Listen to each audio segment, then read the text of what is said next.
Shalom Bapak Ibu Saudara.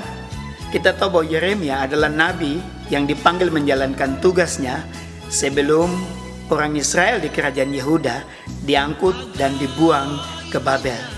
Dalam pelayanannya dia menyampaikan pesan penting dari inti keseluruhan kitab Yeremia. Di sana dikatakan bahwa Allah adalah pencipta dan Tuhan yang berdaulat, yang memerintah atas segala sesuatu yang ada di langit ataupun di bumi. Waktu dia menyampaikan hal itu kepada Israel, justru mengancam nyawanya. Dia mendapat banyak penolakan.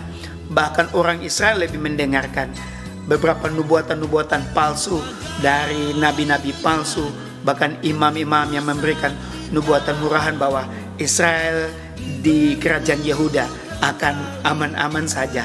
Tetapi Tuhan terus berbicara melalui Yeremia bahwa mereka akan diserahkan ke Babel untuk diproses. Sehingga satu ketika kalau kita lihat di dalam kitab Yeremia pasal 18 ayat yang keempat, Tuhan membawanya kepada seorang periuk dan memperlihatkan bagaimana proses pembuatan satu periuk.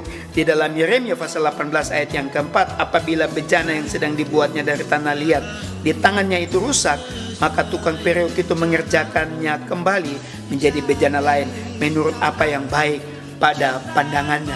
Nah, di depan tukang periuk itu Tuhan memperlihatkan dia bagaimana seorang tukang periuk atau penjunan meremukan bejana yang dibuatnya itu, tetapi membentuknya kembali, lalu dibentuk sampai dengan dipandang baik. Artinya Tuhan ingin berbicara bahwa mereka diizinkan untuk mendapat proses iman mereka, diproses, diremukan kembali.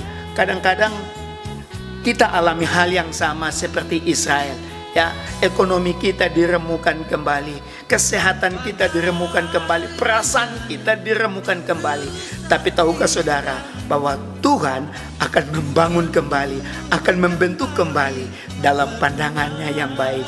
Sehingga jika kadang-kadang kita diizinkan diremukan, lalu kita marah-marah, kita protes, kita tolak semua proses Tuhan, saya mau katakan bahwa saudara tidak lolos seleksi.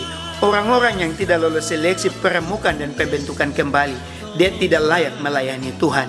Memang kelihatannya menyakitkan, tapi itulah cara Tuhan memurnikan iman kita.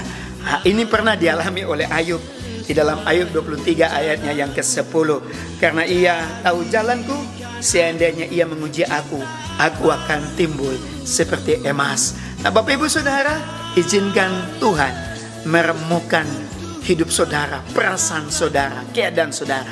Tetapi sebenarnya dia akan bangun saudara kembali, dia bentuk saudara kembali dengan satu iman yang murni, satu keadaan yang lebih baik sebelumnya, supaya saudara benar-benar menjadi orang yang berkualitas. Jangan pandang kiri kanan, situasi boleh mengecewakan kita, tapi Tuhan tetap fokus pada pembentukan iman kita.